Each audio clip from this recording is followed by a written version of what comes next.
100 RX மேல பண்ணிருப்பீங்கன்னு நினைக்கிறேன். இந்த RX என்ன கண்டிஷன், எந்த ஊரு, என்னென்ன ரெடி பண்ணிருக்கோம்? ஆக்சுவலா இந்த RX பாத்தீங்கன்னா நம்ம திருவிழாலலாம் ராட்டினங்கள் போடுவாங்கல்ல.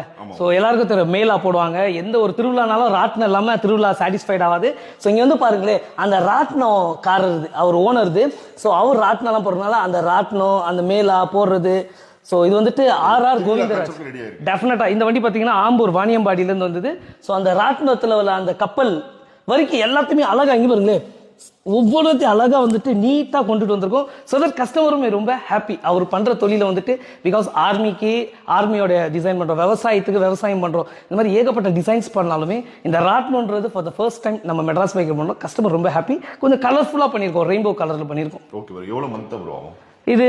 சப்போஸ் நீங்க ஒரு பழைய வண்டி கொண்டுட்டு வரீங்கன்னா டெஃபினட்டா மினிமமா 2 மாசம் ஆகும். அதே மாதிரிங்க, இந்த சில பேர் வீடியோக்காக சொல்றாங்களா இல்ல ரியாலிட்டிக்கான்னு தெரியல, இவ்வளோ கம்மியில பண்றோம் அவ்வளோ கம்மியில, நல்ல ஒரு ராயல் என்ஃபீல்டோ நல்ல ஒரு RX 100 மாடிஃபைட் பின் டு பின் ரீஸ்டோர்லாம் பண்ணா டீசென்டான ஒரு காஸ்ட் ஒரு 70-80,000 ரூபா கம்மி பண்ணவே முடியாதுங்க. இது ஒரு ஓப்பன் டாக். ஸோ நல்ல வேலைக்காரவங்க எல்லாருமே இந்த சார்ஜஸ்ல பின் டு பின் பண்ணுவாங்க. பட் லோ பட்ஜெட்ல வரீங்கன்னா அதுக்கு ஏற்ற மாதிரி தான் குவாலிட்டிஸ் இருக்கும். ஸோ இதோட குவாலிட்டி ஆஃப் பெயிண்டிங்கா இருக்கட்டும், அதனால தான் மார்க்கெட்ல கிட்டத்தட்ட 12-13 வருஷமா நம்ம சர்வை பண்ணிட்டு இருக்கோம். ஃபோன் நம்பர், அட்ரஸ் எல்லாமே டிஸ்கிரிப்ஷன்ல கொடுக்குறேன். பிரதர் ஷாப்ல நிறைய ராயல் என்ஃபீல்ட் ரெடி ஆயிட்டு இருக்கு. ஸோ ராயல் என்ஃபீல்டை நம்ம அடுத்த வீடியோல பார்க்கலாம். நெக்ஸ்ட் வெயிட் பண்ணேன்.